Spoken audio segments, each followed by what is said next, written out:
Welcome back to this series where we're exploring the many possibilities of this amazing machine, the SLAYER Espresso Single Group. Today we're going to be really pushing the boundaries of what's possible with this machine, brewing a drink which is closer to filter coffee in style than it is to espresso, but it's simple, highly repeatable and extremely delicious. Inspired by the Spro-Over or the Spro-Over, we're calling this one the SLAYER Spro-Over.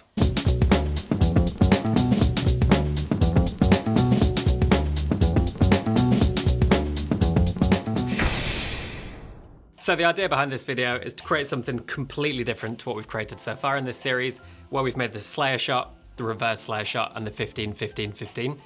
The end result of this is much more like filter coffee, and what we're doing is taking inspiration from the Spro-Over or the Spro-Over, whichever you prefer, and we're going to be really harnessing the power of this machine to give you the very precise levels of control so you can get exactly the results you're looking for, and the very accurate flow rates that SLAYER is known for. As with all the recipes in this series, this is very much a starting point. You can take this, change it, tweak it, maybe even reverse it, pun intended, and you can get very different results just by tweaking slight variables, which the SLAYER gives you so much control over. So I'll show you exactly how I make this style of drink using this machine in a few minutes, but in the meantime, we need to make a few changes to the setup of the machine because it's configured slightly differently to how we did in the first videos. The first three videos in this series, the SLAYER shot, the reverse SLAYER shot and the 15-15-15 were intentionally bunched together, not only because they cover a huge spectrum of styles of coffee that they work really nicely with and give you very different results, but also because the machine settings that you use were exactly the same. I'm calling this configuration 1, and what I mean by this is a pump pressure of 9 bar, which in our full brew position 2, was delivering 9 grams of water per second. And then in position 1, our restricted flow rate, which is restricted by the needle valve, this was delivering around 1.67 grams per second, both of which when there's no puck providing any resistance. For the next few videos, I'm going to show you a slightly new configuration, which I'm calling configuration 2. And this is slightly different, but very easy to set up. So the first thing we want to do is adjust our pump pressure to 6 bar. This can easily be done by first removing the cup tray, carefully unscrewing the back panel and placing it to one side, being very careful not to pull on the ribbon cable. After this, you want to insert a blank basket into your portafilter and actuate into our full brew position, position 2.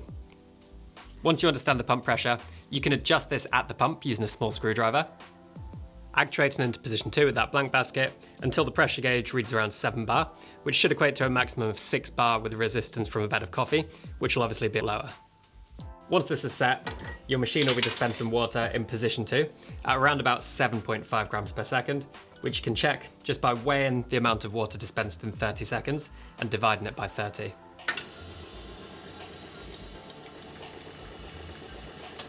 This should give you a total of around about 225 grams after 30 seconds, which is what we got here. Understanding this flow rate is actually really important because in the first phase of brewing our Spro-Over, we want to saturate our puck using our full unrestricted flow rate. So understanding this, along with another technique, which I'll talk about in a second, gives us lots of confidence that we're going to dispense exactly the amount of water we intend to for our blooming phase, which is going to be 45 grams. So 7.5 grams per second. Do this for 6 seconds, you should get 45 grams. And the other benefit of this is it's going to be 3 times the dose we're working with, which is going to be 15 grams. So 1 to 3, this is a really standard blooming ratio. We can be very precise with our flow rate, our timings, and that's going to really help us be very consistent and repeatable. Once our pressure's set, we can set our restricted flow rate, which is going to be found in position 1. And for this, in configuration 2, I like to go with 4 grams per second, which is much higher than we found in the configuration 1. You can set this flow rate using the needle valve, and it's equivalent to dispensing 120 grams of water in 30 seconds. The reason for choosing 4 grams per second for what I call the pour phase, which is the majority of the extraction, is that it's inspired by many brewers who like to use a pouring speed of 4 grams per second. But obviously you can increase this, you can decrease this, find what works for you and follow your own preferences. Temperature-wise, I've got my machine set to 94 degrees. And although this might sound like the same temperature you might use for a kettle, because this machine is very temperature stable, it's going to keep that temperature throughout the entire duration of the brew.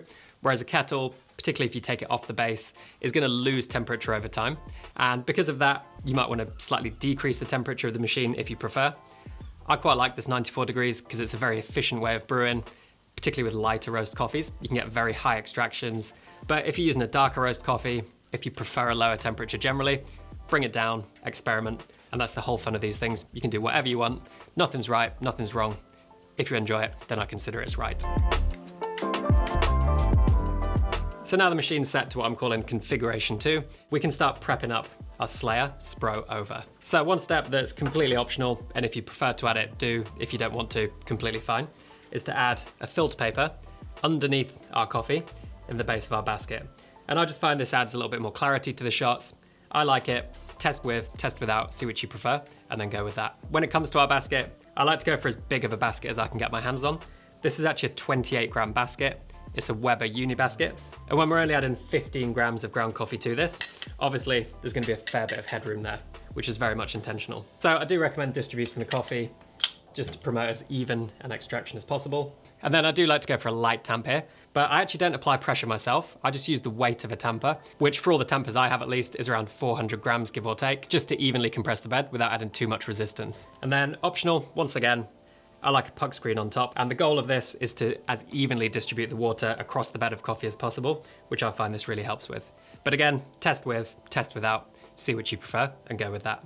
So the idea behind leaving as much headroom here as possible, using a bigger basket and a low dose, is that in that saturation phase at the very start of this process, which is equivalent to a bloom in a manual pour over, we can be fairly confident that full 45 grams of water that we're aiming for in our blooming period is going to be delivered, because in that 6 seconds it should fill the headspace, start saturating the puck, but not get too much resistance from the coffee, which could impact that flow rate. So now I'm going to start brewing our coffee, which is a red honey processed geisha from Costa Rica. Lots of floral notes in there, some tropical characteristics, and some kind of raspberry flavors. Very delicious. But choose any coffee that you enjoy as a filter coffee, and it should work really nicely here as well. So just going to quickly purge our group. And then we can start our 6 second saturation period, starting our scales at the same time, and moving into our full brew position.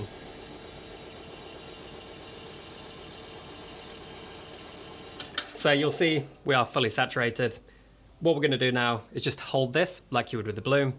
I'm going to hold until my scales reach 30 seconds, but you could extend this, particularly if you've got a lighter roast coffee or a very fresh roast. You might see the first drips here in the same way you might with a manual bloom, but that's totally fine. So now I'm going to move into our pour phase, which is that restricted flow rate, restricted by the needle valve. And we're going to run this today until we reach a yield of 200 grams. You can obviously play around with all different kinds of dose to yield ratios. You'll often see people go for a 1 to 10 dose to yield ratio for a Spro-Over, but I'm going to go a little bit longer than that today. I want to get a little bit closer to a more classic filter strength, but as always, you can experiment with this. And one thing to note here is that because this is what's known as a no bypass brew method, this is a really efficient way of extracting. The water coming through has nowhere to go except through that bed of coffee, meaning we often reach very high extraction percentages, 21.5% up to 24% depending on the coffee. So if you want to mimic the small amount of water that bypasses the coffee in a manual pour over, you can always add a little bit of water here to dilute the end result to your own taste. I do like a slightly stronger filter anyway, so today we're going to stop at 200 grams for this coffee, but you can go shorter, you can go longer, it's completely up to you.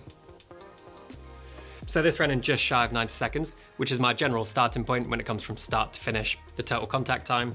Again, you can adjust your grind to go for a slightly longer or shorter total contact time, but whatever you go for, this is going to give a really interesting version of the coffee, which now we can give a taste. So cheers. This is a delicious coffee, and this is an amazing expression of it.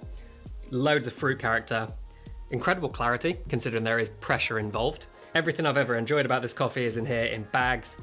It's reasonably high intensity for something comparable to filter, but as I said, you could reduce this down. For me, that's about perfect. I quite like a strong filter. And just like all the other videos in this series, there's so much you can do with it.